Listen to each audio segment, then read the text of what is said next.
স্বপ্ন পূরণের পথটা যত দীর্ঘই হোক, থেমে থেকো না। কখনো স্বপ্ন ছেড়ে দিও না, শুধু এই ভেবে যে তা পূরণের সময় লাগবে। কারণ সময় তো কেটেই যাবে, তুমি চাইলেও না চাইলেও। দিনের পরে দিন, রাতের পরে রাত নিজের ছন্দে এগিয়ে যাবে। প্রশ্ন হলো, এই সময়টুকু তুমি কিভাবে কাটাবে? হাল ছেড়ে দিয়ে, না লড়ে গিয়ে স্বপ্নকে একটু একটু করে কাছাকাছি টেনে নিয়ে? সবাই বলে স্বপ্ন দেখো বড় করে, কিন্তু সেই স্বপ্নে পৌঁছাতে যখন শত বাধা, দেরি, ক্লান্তি এসে সামনে দাঁড়ায়, তখনই আমরা ভয় পাই। নিজেকেই প্রশ্ন করি, এত কষ্ট করে কি হবে যদি না পারি? কিন্তু ভাবো তো, তুমি স্বপ্ন থেকে সরে গেলে কি সময় থেমে থাকবে? না, সময় তো নিজের নিয়মে চলেই যাবে। তুমি বসে থাকো বা লড়ে যাও, একদিন তোমার জীবনের 1 বছর, 2 বছর, 5 বছর পার হয়ে যাবে। তাহলে কেন সেই সময়টুকু স্বপ্নকে অর্জন করার চেষ্টায় ব্যয় করবে না?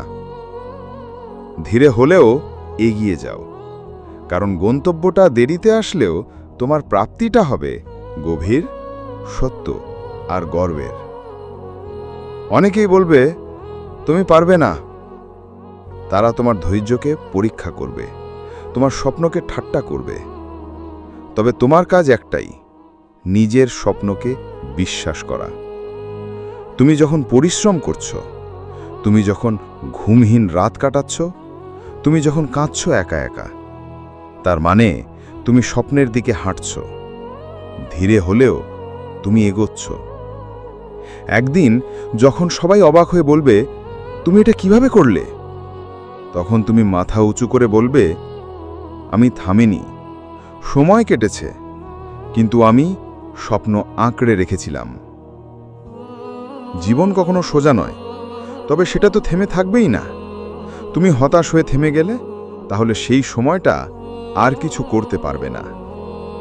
ভাবো তো, আজ থেকে 2 বছর পর তুমি হয়তো স্বপ্ন ছেড়ে দিয়ে শূন্য হাতে থাকবে, অথবা একই সময় পর তুমি হয়তো স্বপ্নের একদম কাছাকাছি পৌঁছে যাবে। ব্যবধানটা শুধু এই, তুমি চেষ্টা চালিয়ে গেছো কিনা। তাই বলি, ভয় পেও না সময় দেখে, ভয় পেও যদি তুমি একদমই কিছু না করো। স্বপ্নের পথে যদি হাঁটতে পারো, তাহলে সময়ই তোমার সবচেয়ে বড় সহযাত্রী হবে। সবচেয়ে সুন্দর ফুলও তো একদিনে ফোটে না, সবচেয়ে উঁচু পাহাড়েও তো এক লাফে ওঠা যায় না।